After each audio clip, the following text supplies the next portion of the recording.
Hey guys, what's going on? Welcome back to our YouTube channel, The Son and Tim Show. Thank you so much. I'm Tim. I'm not Son, and you're Son. I'm Son, yeah. Yes, and we're excited to get going and talking about this Bears-Texans game, but also just talking about all these feelings that are on our heart because the Chicago Bears are in a complete mess right now. So Yeah. we're ready to get going. Son, do you want to start it off, or how do you feel about things today? How you Yeah, doing? yeah, I'm doing great, excited for another Bears game. A little nervous about this game because it's going to be the first time we face Deshaun Watson. Dude, Ooh. I know. I What are you, know. what are your thoughts on Deshaun Watson? I was such a moron for so long because I tried to convince myself he sucks and he's overrated because I didn't really watch him play. Mm, He's on the Texans. He's not, as a Chicago fan, he's kind of off the radar compared to even the Chiefs, for me at least. So I mhm. just kind of made little excuses. Yeah, he's injury prone. He's not that great. Man, dude, I was dumb. And just to think about it, this season without his best receiver, he's having possibly his best season. He has no run game at all. He has he's one of the most sacked quarterbacks in the NFL, and he's still going. And I'm reading this 69% completion percentage at game 12, 3,542 yards through there, 24 touchdowns, 6 interceptions. Hasn't had an interception in 17 touchdown attempts, 17 touchdowns total, and a 110 QB rating, which is like top 3 in NFL. Dude, his 3,542 yards, no Bear quarterback has ever had more than 4,000 yards. And this is game 12. He's got 4 more games to go. So he could have 100-yard games almost every game and still make it. Like, He would be if his team had a better record, he'd be an MVP candidate, wouldn't he? oh yeah. You're talking about a guy who lost DeAndre Hopkins in the offseason. You're talking about a guy who now doesn't have Will Fuller, so his top 2 receivers are out, no run game, bad offensive line, and he's putting up those kinds of numbers. Yeah, it's just insane. It's just insane. Like, and he's just like an escape artist, right? Mitch Trubisky would get out of trouble maybe a couple times a year, and it would be like, oh my gosh, look at this dude. I remember that New England game where he like escaped New England twice and then ran for almost a touchdown for it was like 70 yards on one side of the field. That's like Deshaun Watson maybe 4 or 5 times a year. Like, he's just like this man among boys who cut down all his interception issues from college, which we'll get into. Yes. And he just seems like he's nicely developing into an elite quarterback. There's concerns about his frame, right? Because he's smaller and his O-line sucks. But, and he is a dynamic quarterback. And so let's chat a little bit about the fact that he was there at number 3 overall in the 2017 draft. Oh boy, yeah. Let's talk about that for a second, huh? Because it seems like there's some guy at the top who might have completely overlooked Deshaun Watson at the 3 position. I wonder who that would be. Well, I mean, let's not worry about that yet because it's not like he wasn't right there. It's not like he just didn't win the title game against Alabama where he led a comeback drive in the final minute. It's not like he wasn't super calm. I remember I saw his video of that one of the final touchdown passes. And I was watching highlights, and I just saw him right after he did that play. He just kissed the camera, and it was just like complete composure. And I'm like, how do you, in one of the most important moments, just like chill out like that? And I'm like, oh my gosh. And apparently the Bears didn't even meet with him. I don't even know what to say to that. Why wouldn't you at least even do your due diligence, knowing that he's at the time, if I'm not mistaken, the most decorated quarterback to come out of college that year. Am I not right? You're right. You are totally right. This guy was a leader. He's exhibited it on a national level over and over again. His teammates trust him. He was magnetic. He was So He just had it all. so wait, you're telling me the Bears didn't even meet with him? Well, yeah, do you know that? The Bears. So the Bears sent a contingency. They send everybody out to Clemson's Pro Day. Okay. Uh-huh. So you got John Fox talking to Dabo Sweeney. You got Ryan Pace there. You got Dave Ragone. You got Dal Loggins. All of them are there watching Deshaun. They didn't even really meet with him after. And I think you remember that tweet that Deshaun Watson said last year in response. He was like, the Bears didn't even meet with me. And it's just like, I get it. The dude had 17 interceptions his senior year. And he was also rail thin. He had injury concerns. But, okay. So, should we go into our friend, Mr. Ryan Pace, now? Yeah, regarding think so. this. I think so. I think do you want to rail? Do you want to just go, bro? Well, what the hell was he doing? That was the problem. I mean, so let me get this straight. He decided to not even meet with or barely meet with or see Deshaun Watson and instead picked a guy in Mitch Trubisky who couldn't even beat out the starting position from Marquise Williams, who's not even an NFL quarterback. I think that's his last name. Yet this is the guy that we were certain was going to lead an NFL team. Yeah. Yeah. He had one season as a college quarterback. One season. Who? No. Yeah. He was 8-5. And he had some awful games. And they lost the Sun Bowl too. So what? Well, Ryan Pace, you know what he said? He said something. Every time Mitch got in the game, something positive happened. Well, every time Deshaun Watson got in the game, they won a title. Yeah. Come on, man. Who is he kidding with that statement? They were 8-5. They were 8-5. What is he talking about? Something great happens every time he steps on the field. In one game, he went, it was during a hurricane or advisory warnings. In one game, he was 13 for 33 for 52 yards. Mitch was. What? Oh my gosh. Yeah, no, it's just sad. It's just like when you pass, and we were talking about this, when you pass on a quarterback of this magnitude at number 2, and we'll get into all he gave up. When you pass though on something like that, it's over. Right. You can't get another shot after that. I mean, right? Well, in drafting a franchise quarterback, yeah, you have to be able to examine closely all of the top prospects, and the fact that Deshaun Watson was arguably the top was probably the top quarterback on many GM's lists. The fact that you didn't even bother to meet with the guy, I mean, tells me that this guy doesn't really know how to draft a quarterback at all. I mean, what more information do you need here? Holy crap. Bro, I don't know what to say. Okay. All right. So real quick, do you think? All right. So a couple of things I thought about here. Ryan Pace's tunnel vision in this situation is the problem. I have an issue with his secrecy. You know that picture of him sneaking through the door? Mm-hmm. Like a door like mine right here? Yeah, that's like a meme. That's a Bears meme. That's a Bears meme. But, I mean, John Fox, until the morning of the draft, didn't even know they were drafting Trubisky. This was all one big thing where Ryan Pace saw his guy and he had this conviction about him and he's not going to have any regrets, right?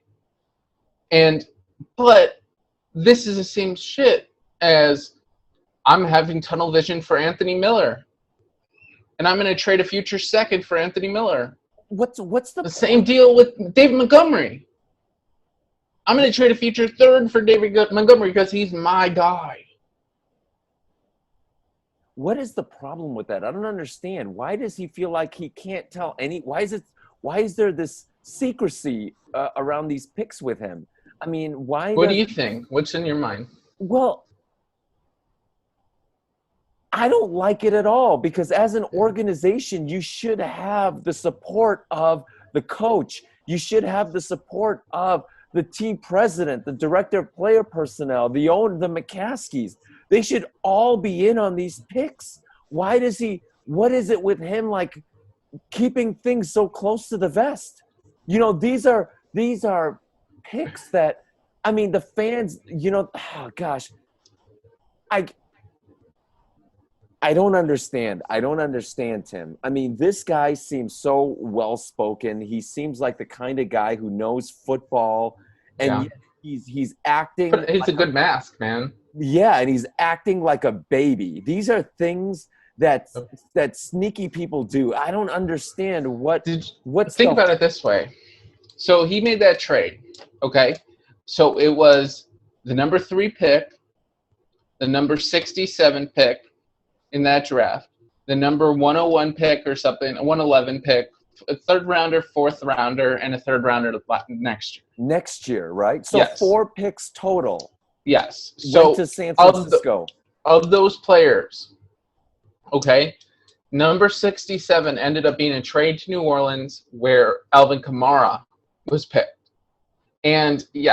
But also several amazing receivers were on the board at that time. You had the ability to draft Cooper Kupp. You had the ability to draft Chris Godwin. Oh. You had the ability to draft Kenny Golladay. Oh. You had the ability to draft Kareem Hunt. Oh, you had the ability to draft James Conner. All right there. And then next year, so then the fourth rounder, that's fine because the Bears got Eddie Jackson and Tariq Cohen right around there. I'm fine with that.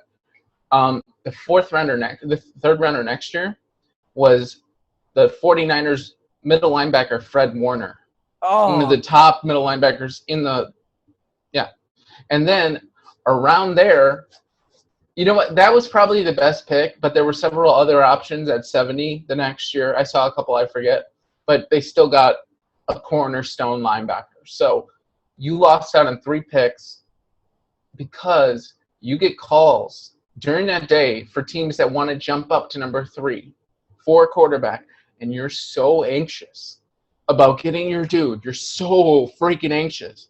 After, one meeting with this dude and barely scouting him, you're so anxious you have to trade up. So pretty much you're saying, I don't want to be stuck with Mahomes or Watson.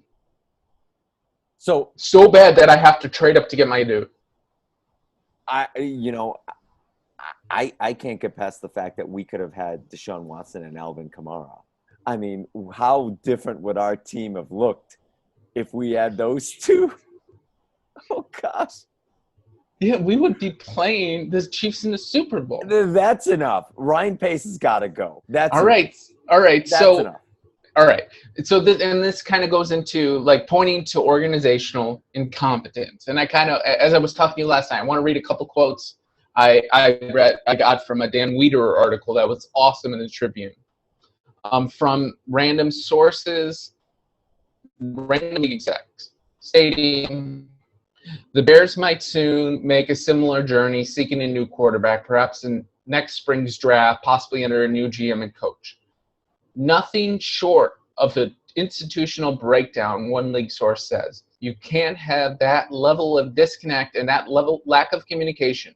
As a GM, you're trying to put something like that. You're trying to pull something like that off. You better have Hall of Fame credentials or some kind of significant collateral. Ryan Pace has absolutely no collateral. And then continuing, only in an organization where there aren't proper checks and balances could that happen. There is no plausible way in the world that a decision of that magnitude wouldn't have been bounced off management and ownership. In a healthy organization, there's 0% chance that a decision of that magnitude would have been made without at least the head coach knowing. 0. That's a monumental moment for this franchise. Okay, so we're both actors. I'm trying to think of some sort of parallel. So let's say you're a producer for a major motion picture and your movies have failed time and time and time again. and you're with some studio where they're just like, yeah, you had success 10 years ago, you got a crap ton of money in your name, but if you F this up, you're done. Your reputation's done, whatever. And that lead actor is everything for this story. And there's people who have all these ideas. You got all these people around you, okay? No, I'm sorry. I messed that up. Brain. Okay. So let's just say you're a brand. Okay. So let's just say you're a major motion picture owner or whatever. And you have a very, very, very crucial movie that will decide the fate of your future. Okay? So then you bring in a producer who's brand new. But you had a consulting firm. You're trying to figure out this producer. You can't figure it on your own. You bring him in. So you have to pick a lead actor for your movie. And you need to consult people. Okay? In this situation, it's probably a terrible situation, son. Okay? Mm-hmm. In this situation, you're that new producer. Are you just going to pick the lead actor on your own, even though it affects entire motion picture? Whatever? Would you do that? Like, would you have that ability? Well, yeah, absolutely not. I think you would have to have the backing of the studio. You know, you would have to. It would have to be, you know, something done as a group, 100%. You know, same with like your wife's a nurse. Mm-hmm. The head of a hospital. Yeah, 100%. You know, and going back into how Ryan Pace was able to pull this off, I don't understand how he was able to pull this off unless perhaps everybody thought he was the smartest guy in the room. Everybody thought that he was the guy with the answers.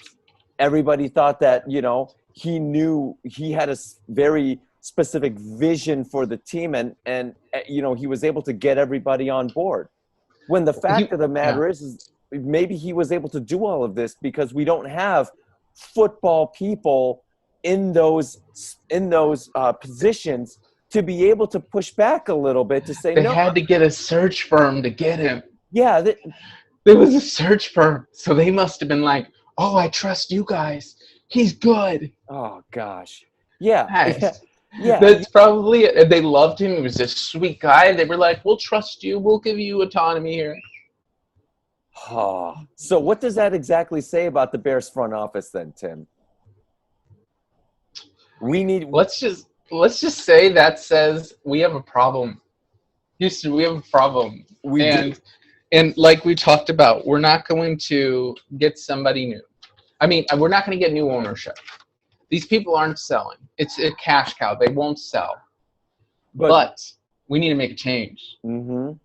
Ted Phillips is not a football guy. No. And there's a lot of rumors circulating that Ted Phillips is done or he's going to retire. He's had how many GMs to pick in his 20-plus years? How many playoff appearances? Like 6.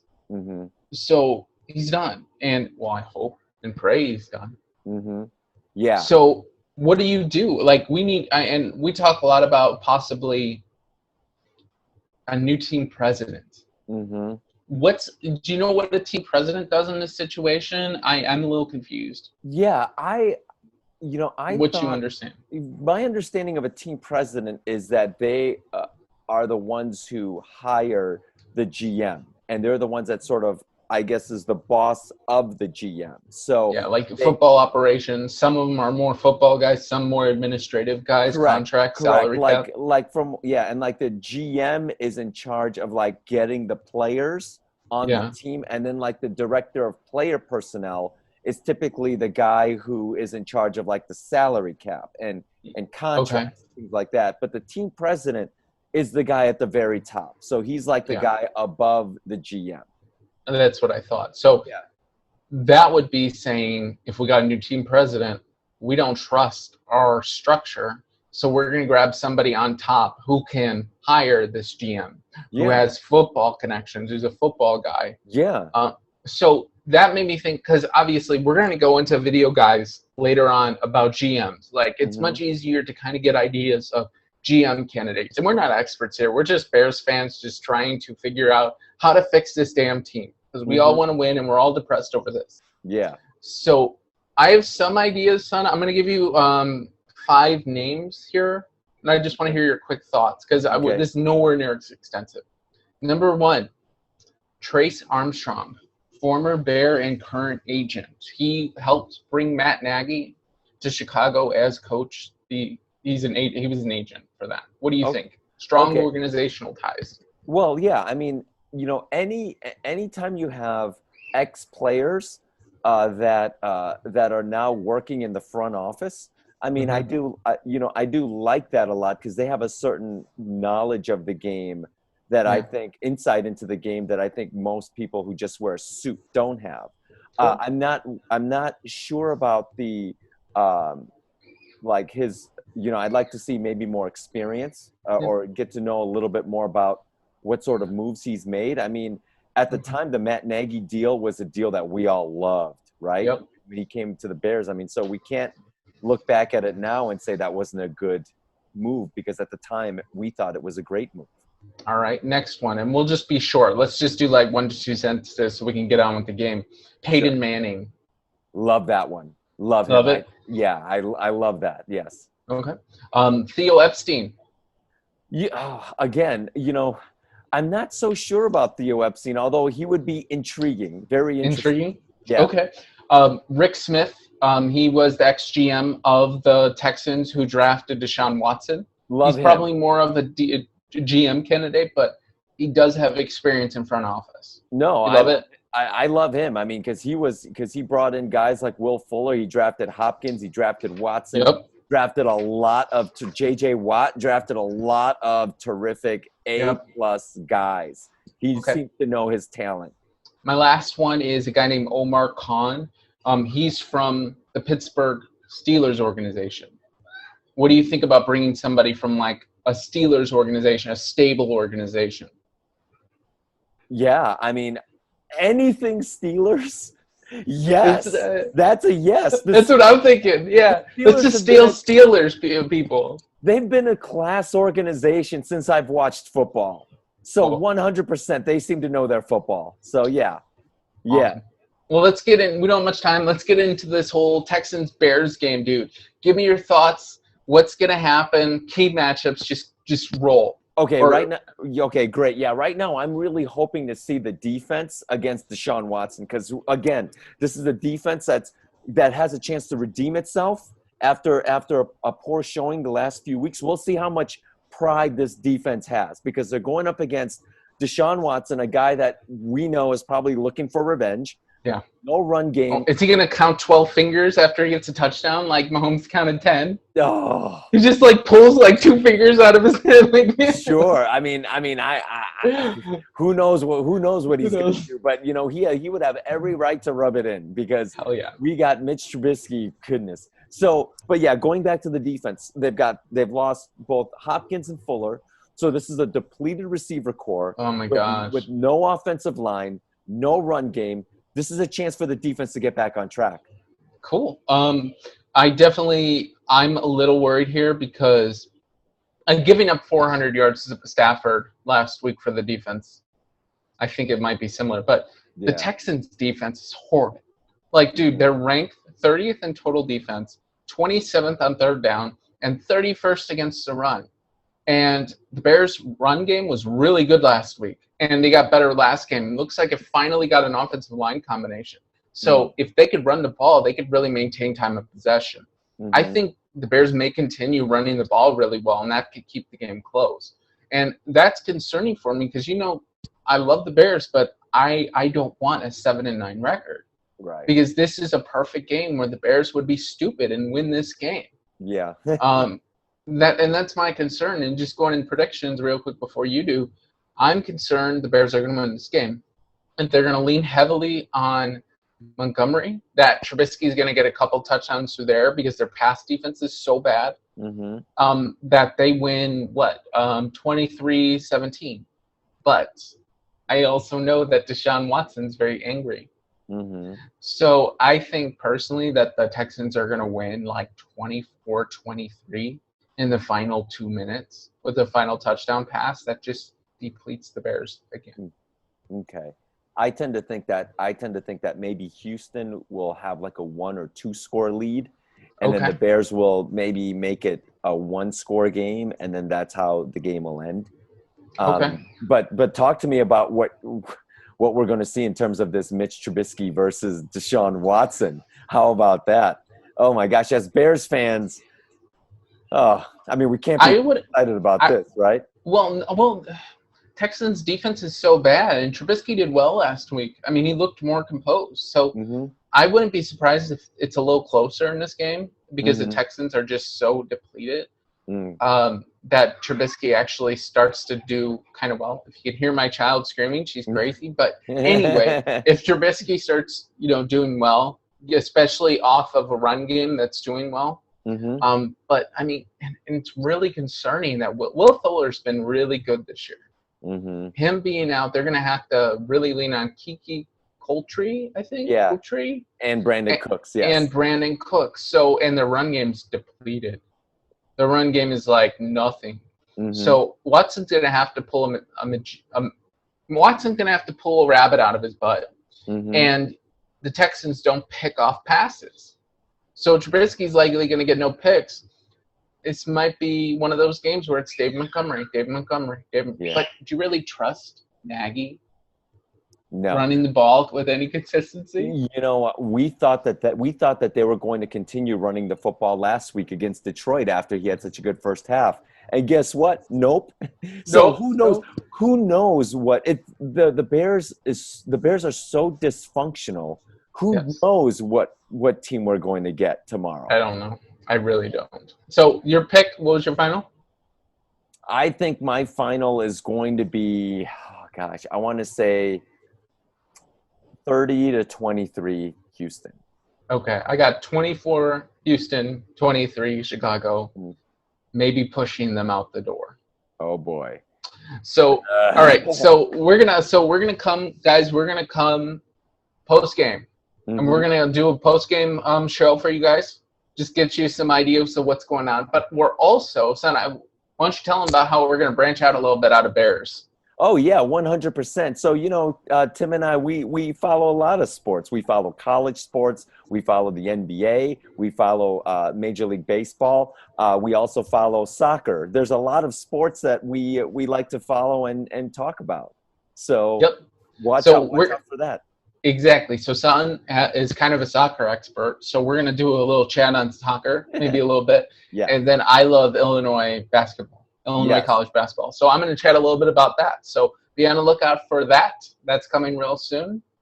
And guys, thank you so. Oh, go ahead. I'm sorry. No, I was going to say I have a lot of thoughts about the U.S. men's national team friendly against El Salvador that happened on Wednesday. So we can talk about that. Awesome. Well, guys, thank you so much. Please hit the like button. Please hit the subscribe button. We need subscribers. We really, really, really appreciate you watching. Thank you so much. Thank you, guys. Bear down. Bear down.